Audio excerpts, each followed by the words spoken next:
আসসালামু আলাইকুম। দূরেরও কাছে যে যেখান থেকে আমার আজকের এই ভিডিও দেখছেন, আপনাদের সবাইকে স্বাগত জানাচ্ছি আজকের এই ভিডিওতে। প্রায় প্রতিদিনের ভিডিও কিন্তু আমি সকাল থেকে শুরু করি, তো আজকে ভাবলাম ভিডিওটা শুরু করি বিকেল থেকে।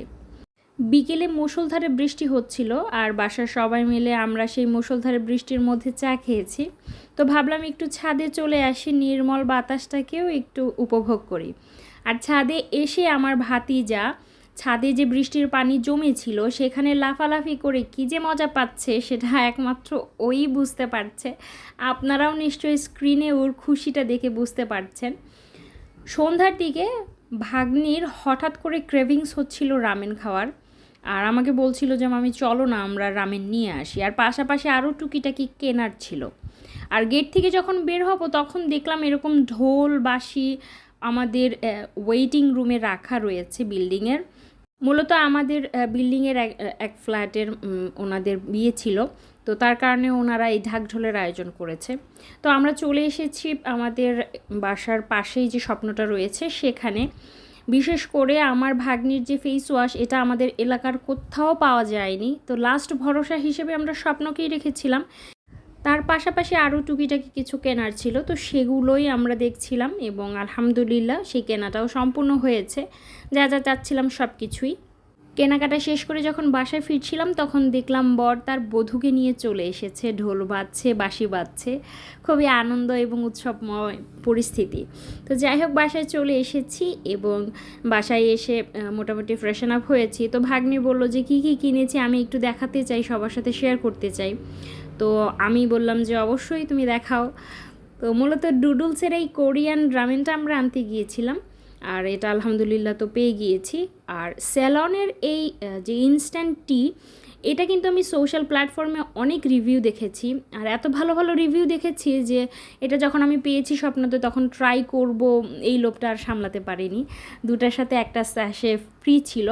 আর এই সেই ফেস ওয়াশ যেটার জন্য আমরা পুরা এলাকা তন্ন তন্ন করে ফেলেছি কিন্তু এটা কোথাও পাইনি, অবশেষে স্বপ্নতে পেয়েছি আলহামদুলিল্লাহ। আর এই নুডলসটা কিন্তু স্বপ্নের নিজস্ব প্রোডাক্ট, এটা কখনোই ট্রাই করা হয় নাই, এনেছি যে এটা ট্রাই করব।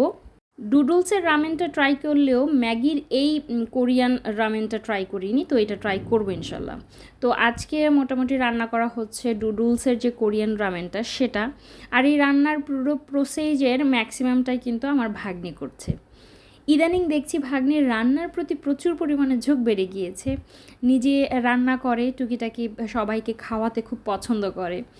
আমিও না ওদের এই বয়সটাতে এরকমই ছিলাম, রান্না করতে খুব ভালোবাসতাম, আর রান্না করে খাওয়ালে কেউ যদি প্রশংসা করতো এত ভালো লাগতো তা বলার বাইরে। তো যাই হোক ভাগ্নি যেহেতু ছোট, একা তো আর সব কিছু পারবে না, তার পাশে তো আমি সার্বক্ষণিকভাবেই রয়েছি। তবে আলহামদুলিল্লাহ ও বেশ ভালোই রান্না করতে পারে দেখছি, ইদানিং চেষ্টা করে। ভাগ্নির রামেনটা প্রায় শেষের দিকে, অলমোস্ট প্রায় হয়েই গিয়েছে। তো এটা শেষ হয়ে গেলে তারপর ভাগ্নির পর চলে আসবে আমার হাজব্যান্ড, সে তার রেসিপি শেয়ার করবে। তো সে মূলত স্টেক বানানোর চেষ্টা করছে এবং তার পাশে সার্বক্ষণিকভাবে তো অবশ্যই আমি রয়েছি, সাহায্য করছি। সে মূলত স্টেক বানানোর চেষ্টা করছে, যদিও স্টেক বানানোর জন্য যে সাইজের গোস্তের প্রয়োজন সেটা ছিল না, তবে যা ছিল অ্যাভেলেবল সেটা দিয়েই সে বানানোর চেষ্টা করছে। রামেন আর স্টেক দিয়ে তো পেট ভরবে না, রাতের খাবারও তৈরি করতে হবে। তো এক চুলায় আমাদের রামেন স্টেক এগুলো হচ্ছে, অপর চুলায় কিন্তু আমি আমার কাজটা করছি, রাতের খাবারের প্রস্তুতি নিচ্ছি, দুন্দুল ভাজিটা বসিয়েছি এবং এটা হয়ে গেলে পালাক্রমে রাতের খাবারের অ্যারেঞ্জমেন্ট করব। রামেন আর স্টেকটা কিন্তু হয়ে গিয়েছে, আর এখন সার্ভ করার পালা। সার্ভটা যথারীতি আমিই করছি। তো যাই হোক, ভিডিওর এই পর্যন্ত যারা আপনারা আমাদের সাথে রয়েছেন, আপনারা যদি কেউ ইউটিউবের মাধ্যমে আমাদের সাথে থেকে থাকেন তবে বলবো প্লিজ আমার ইউটিউব চ্যানেলটিকে সাবস্ক্রাইব করবেন।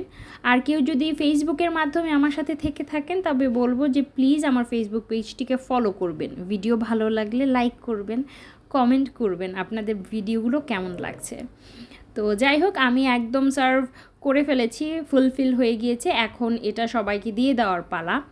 আর ছোট জিনিস হোক কিংবা বড় জিনিস হোক, আমি বিশ্বাস করি পরিবারের সবার সাথে মিলেমিশে খেলে সেই খাবারটা অনেক বেশি আনন্দময় এবং তৃপ্তির হয়ে যায়।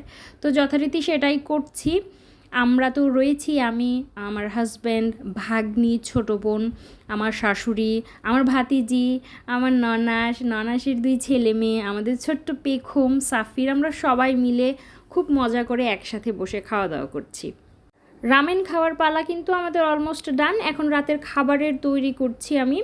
তো রাতে আমাদের সমস্ত খাবার তো তৈরি হয়ে গিয়েছে। আমার শাশুড়ি আম্মা যেহেতু ডায়াবেটিক্স রয়েছে, তিনি সকালে এবং রাতে 2 বেলাতেই রুটি খান, তো সেটাই প্রস্তুত করছি। তো আজকের এই ভিডিওটি এই পর্যন্তই। আপনারা সবাই অনেক ভালো থাকবেন। আল্লাহ হাফেজ।